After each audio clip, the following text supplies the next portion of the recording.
जवने सुखवा ससुरारी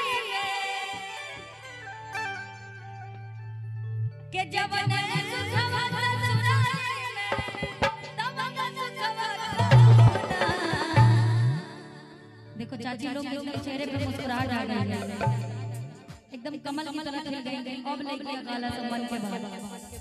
आई कि ए पहुना यही मिथिले में रहूना, ए पहुना यही मिथिले में रहूना। जवने सुखवा ससुरारी जवने सुखवा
कहने लगे कि मैं बार-बार आपसे चिरौरी करूंगी।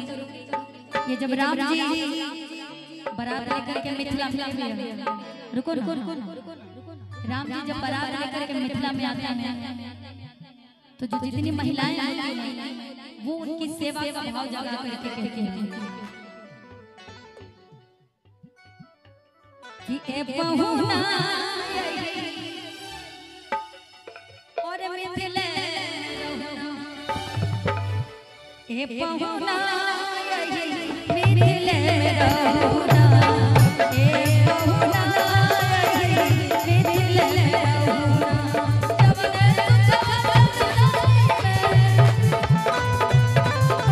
जब